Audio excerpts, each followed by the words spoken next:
You guys know what time it is. Get strapped in and ready for some good times. This is the Blowed Out Podcast. What is up, everybody? Welcome to the show. It's your fatty with a natty coming at you for episode 88. Not going to lie, this might be a short one because today and the last several days have been brought to you by the word F. As in F everything that has gone wrong and possibly been under the influence of Murphy.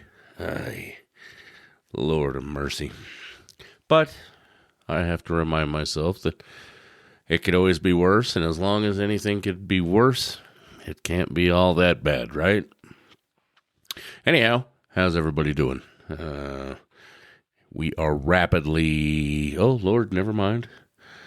I had to remember that yesterday was my oldest child's birthday, so we are officially past the middle of the month now, rapidly approaching the 4th of July. Which, I guess, maybe it's because I didn't watch all the mess on the lawn the other day. I don't know if you guys did, if you're into that sort of thing. Apparently, there was all kinds of drama, and the backflips and, the motorcycles were cool because they're legends. So I can appreciate that, but the rest of it was, whatever. Apparently, Dana White lost his caboose and had a couple of outspoken fighters say some, stuff that goes right along with CTE and being hit in the head repeatedly. But hey, whatever. Luckily, they are free to do so, right?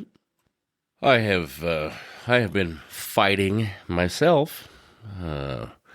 Car issues and, pet issues.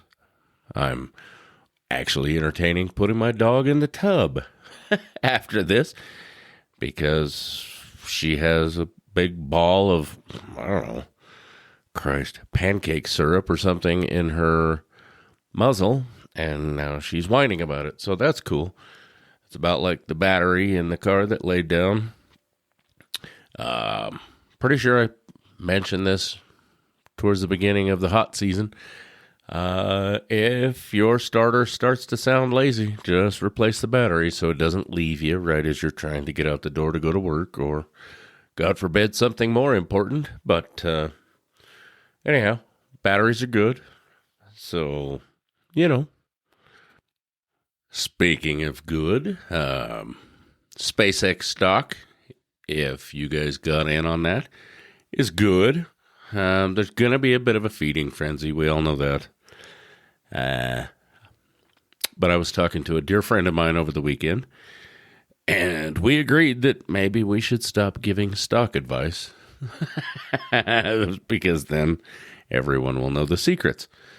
But it's going to be a good thing, I promise, if it hasn't treated you well already. Damn it, there was something else I was just going to say. The other thing that is good is not being sprayed with the spicy spray outside of a courthouse because your little domestic terrorist buddies got arrested. Why are people still doing this? I don't know what it's like where you're at, and thankfully here in the great Zion curtain, nobody gets too crazy like that. But there are clearly parts around the world that people are getting all crazy, and it's not a good thing. I don't know why anyone doesn't realize that that isn't going to go well. Spicy spray hurts. Or getting, beat up or tased or anything else because you're trying to stand some ground that, you know what, we're just going to not even go into the reasons why you may or may not be standing your ground, or the reasons why it may or may not be the dumbest shit ever. That's at least, my opinion. And if you want to stand up for some of this stuff, be my guest. But you know what we shouldn't do? We shouldn't completely ransack and burn down the city because the Knicks won. We shouldn't burn and ransack Belfast and London and all the other places that are literally just, good Lord, guys, can't we just calm down? Don't get me wrong. I'm not defending what may or may not have happened for these things to have started taking place. I'm just saying, for instance, the Knicks thing, why would you trash your own city? That literally makes absolutely no sense, not only to me, but probably most anyone else. I don't understand that. Now, the Belfast thing, okay, I get that. I still don't think that that's necessarily the right way to go about things, but yep, it's kind of like, here's a good analogy. When you go off-roading, say you've got a Jeep or something that's off-road capable, and you decide you want to go on this pretty hairy trail, right? You see some obstacles. You think, shit, I got this. At some point, you have to remind yourself, you get going, you hit a good mud hole, and you're really hounding on things, having a good old time. But at some point, you have to remind yourself that, hey, fat man, you have to drive this home. So it's probably a good idea not to break it or beat the bastard so far into submission that you can't get home. Kind of a not apples and apples analogy, but I think you get the gist. Like, yeah, I'm pretty upset, but I still have to live here tomorrow. So maybe firebombing shit and busting all the windows out and flipping over cars and doing whatever the hell else they're doing, maybe that's probably not the best route to go when you still have to live there tomorrow, and now it just looks like some sort of post-apocalyptic shithole. Again, just my opinion, but I'm pretty sure I'm not too far off on this. What do you think? Sadly, we could go down the giant rabbit hole, the never-ending rabbit hole of why these things have occurred. And you've heard it, chances are 100 other places, but these are the things that tend to take place when you incentivize bad or nefarious folk to come to your sanctuary city, or you welcome them with open arms and incentivize them to come to your city or your state or your country or county or whatever it may be, and then wonder why they act nefarious when you knew they were in the first place. I mean, it's not rocket science, right? Like I'm certainly not alone in this group of amazing listeners that I'm addressing this to. I know that I'm certainly not the only one that really sees that this isn't rocket science. You don't do these things like I don't drive down the road and see a dude breaking into cars and, I don't know, whatever, panhandling, all these other things and say, you know what? You look like a stand-up dude. Would you like to come live in my house? I'm feeling real generous. Why don't you come live with me? I think it's going to work out fine. I'm going to go to work. So, maybe don't steal all my shit and burn the place down while I'm gone. But I'm not going to do that because there's a pretty high chance that that's exactly what's going to happen. Now, am I saying that all those people are bad? Absolutely not. But in every single race, culture, country, gender, society, you name it, there are bad people across the board. I don't care what color, I don't care what, anything, gender, nothing. Bad people exist all the way around, and it has nothing to do with anything other than the fact that they're just bad people. Again, all of them? No. But there's at least a handful in every single group on the planet. And why this somehow comes as a surprise to anyone after the fact will never, ever cease to amaze me. When Katrina hit, the church, I affectionately refer to it as the church because around here it is the church. So for those of you around the globe who may not know what I'm talking about, I'm speaking of the Church of Latter-day Saints, or of Jesus Christ of Latter-day Saints. Sorry, messed that up. Whoopsie. Don't take it out on me. But they, of course, swooped in with their humanitarian aid efforts, which admirably so. But they also said, oh, well, we're going to take these folks who were displaced because of Hurricane Katrina, and much like FEMA, we're going to bring them to Utah and take care of them. We're going to set them up in a place. We're going to get them jobs and give them a minivan or, Lord, I don't know, whatever else. Well, literally within weeks, they started being arrested for robbing, stores and beating people up, and just kind of on down the list of being not good folks, yet,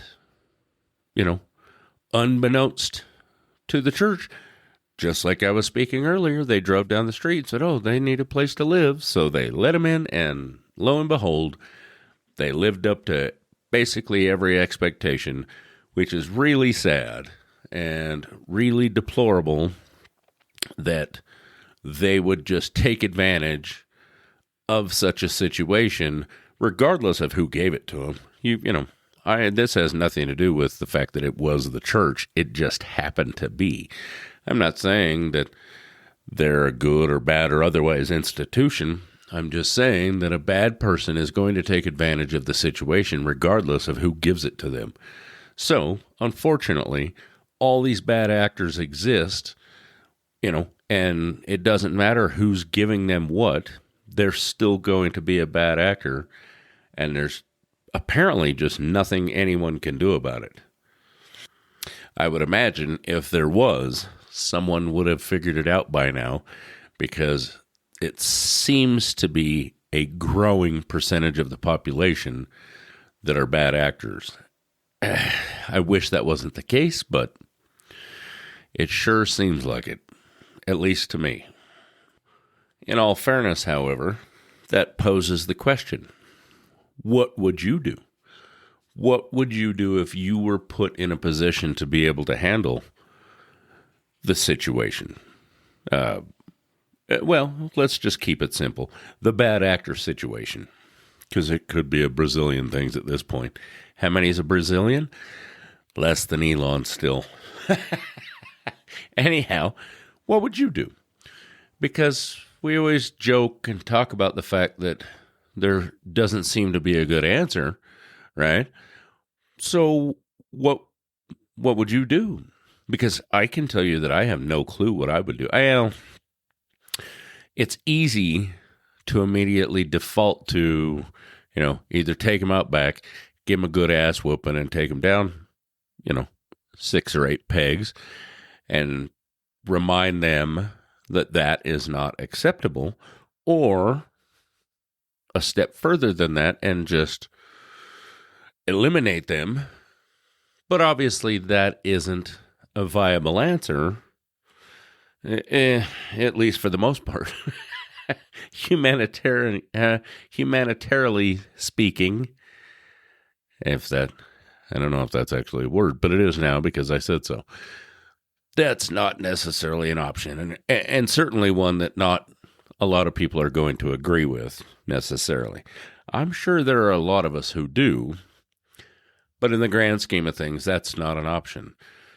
So, okay, past that, what is there? Honestly, I I don't know. Like I said, I'm Gen X, so I default to give them a good ass whooping and tell them where the bear shits. Well, that's great, but the especially some of the younger folks in the chat don't respond very well to that. That seems to be a Gen X and older thing. These younger kids, two of which I have been raising, not that way, but the girl child, who is very much like her dad in almost every regard except that one.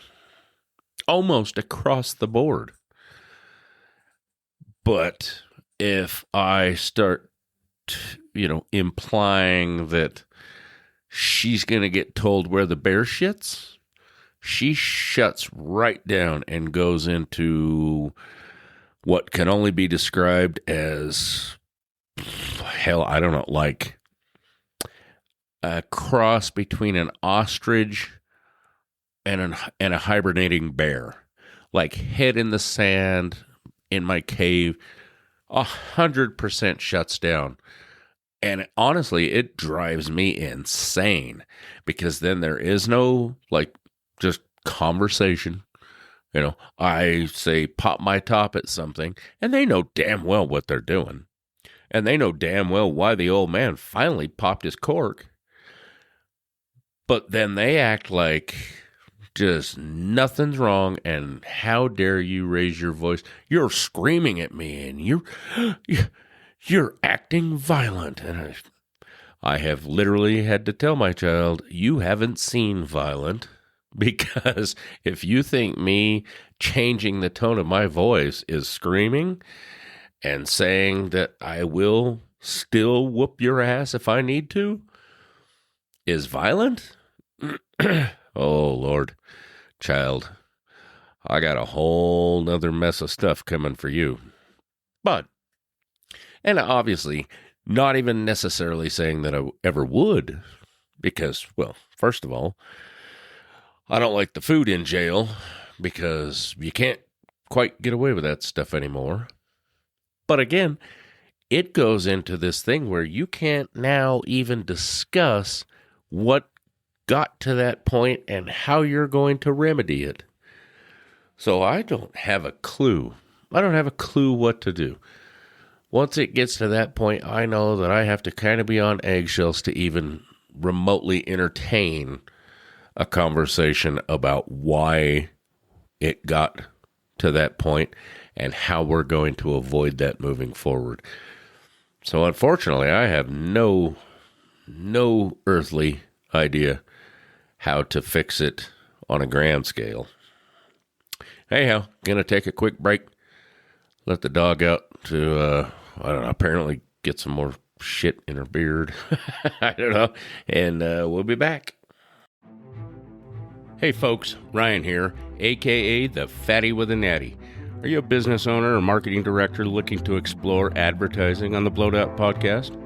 As we prepare to enter our 4th season, we've gained a listening audience in over 125 cities spread across 21 countries worldwide.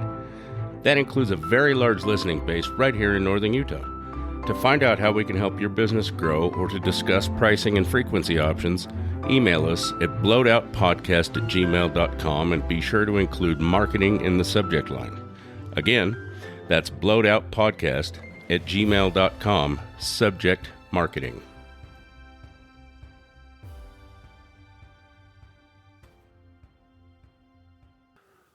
And we're back. Now, I'm not saying that we have officially become soft across the board, but I'm certainly implying it. I don't understand. Like as a Gen Xer, you know, all these youngsters, and if you are one of them or a youngster, this is nothing bad against you. This is just from a couple generations of everything from, gender reveals and push parties and princess parties and quinceañeras and on and on and on, just powdered ass and, roses and white picket fence and buttercup shit until you're 30. I think, honestly, that's kind of part of what got us here. We didn't get stuff like that. I've worked literally full-time every day since I was 15, and that's only because I was in the city. It would have been way earlier than that had I been in a much more rural area that I could have been put to work on the farm in single digits. But I was driving in single digits because I had to. I had to help and everything else and be taught how to drive in single digits. We didn't get all this crap. Did we get some come-ups along the way? Sure. And by no means am I bitching. I'm not saying I had it bad by any means. But it was, happy birthday. Now get you, now go to work or get your grades up or whatever. It wasn't, the little beep noisemakers and bullshit. And here's, $3,000 in cash and a big, blowout fireworks and ponies and bullshit because you turned 12 or some shit. I don't know. Some of it is wild. And don't get me wrong. I've kind of always spoiled my kids, but they also know that, there's a caveat. I expect them to do certain things. I expect them to keep their grades up. That's literally their whole job. Chores, do your chores, and keep your grades up. My son, he has had to pay, I helped him with his car, but he has had to pay his own insurance and gas since day one. That's a growing up thing. It's not my job to pay your insurance and your gas. If you want to drive, that's on you, bub. I'll help you with a car, and you had some money in your account from being spoiled, But other than that, at the end of the day, there are no free rides. There are gifts and come-ups along the way, but no free rides. You might get a sweet score here and there along the way, and you just cherish those and be grateful and appreciative. But in the day in, day out grind, I've told my kids, and I feel like my dad always used to tell me, you have to care for yourself, because at the end of the day, if you don't, no one else will. And someday, for all of us, that day will come when there's nobody left to give a shit but us. And that sounds harsh and awful, but we know our parents aren't going to be here forever. Their parents weren't there forever. Some folks are lucky and theirs are around longer than others, but again, the day in, day out, just daily grind, it's every man for themselves at this point, especially in this economy, which, conveniently enough, pretty sure told everybody to just kind of take it easy and see where it goes. Granted, we're not doing backflips just yet, but just in the last couple days since this possible treaty, or peace talks, or yep. I was gonna say I've the terminology I wanted to use went away, and then everything went away. So, boy, I should stop trying to think, because it just went from bad to worse there for a minute. But apparently, in the days leading up to this Geneva summit, even just the prediction of Iran's on board, gas dropped significantly, at least around here, and I'm sure it's still grossly high in a lot of places. It's technically grossly high here, but, a lot of places I'm sure it's still ridiculously obscene. But I would dare say it went down, between, 15 and 50 cents. And if it didn't, well, that's a gouging problem, which we have really bad here because there's only like 3 places in Utah that sell all the gas, and they know that they can stick it to you because what are you going to do? They know they've got you over a barrel, and they're literally going to put their gas nozzle in your receptacle because they can. However, when all this stuff starts calming down like it has started, and yes, it's still on the fence, and sure, it could backfire yet again, but we have to just hope that it's going to maintain for a while, and, eventually everything will cool back off. But this is why I don't get too worked up over any of it, because if I think about it, I feel like it's been this way my whole life.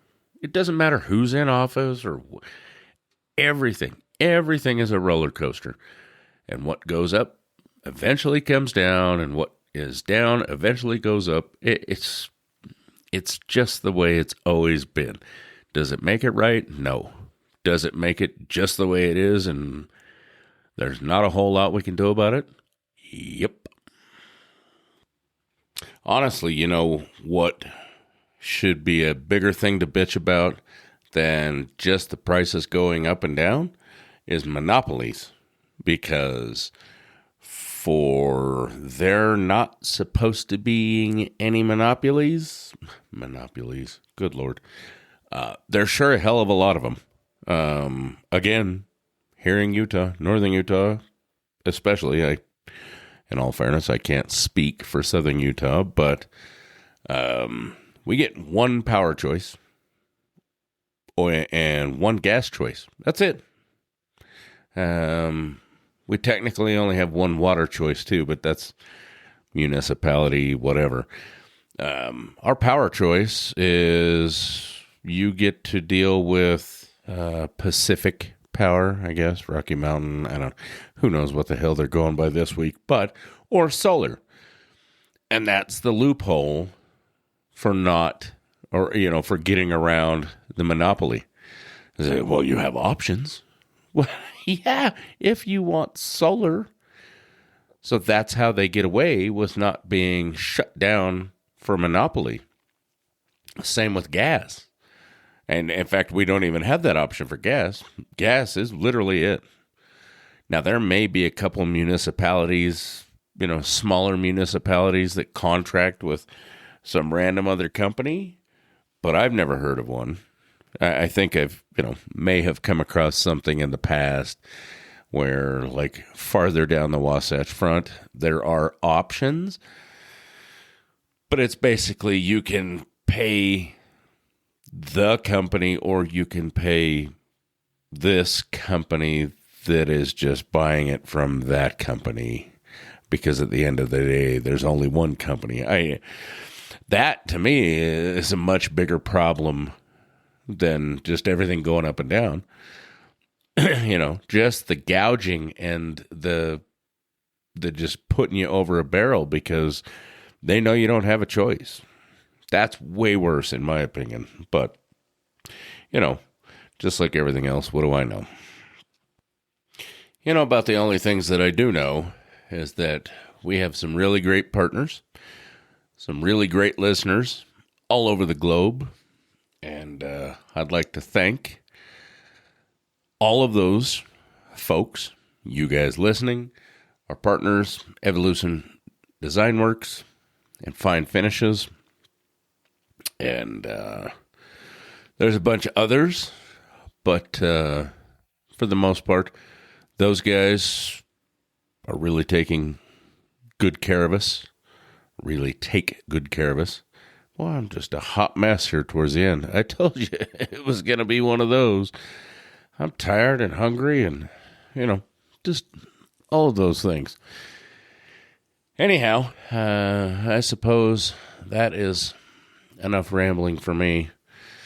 I could keep going, but there's a solid chance it's just going to get worse. It has a tendency of doing that.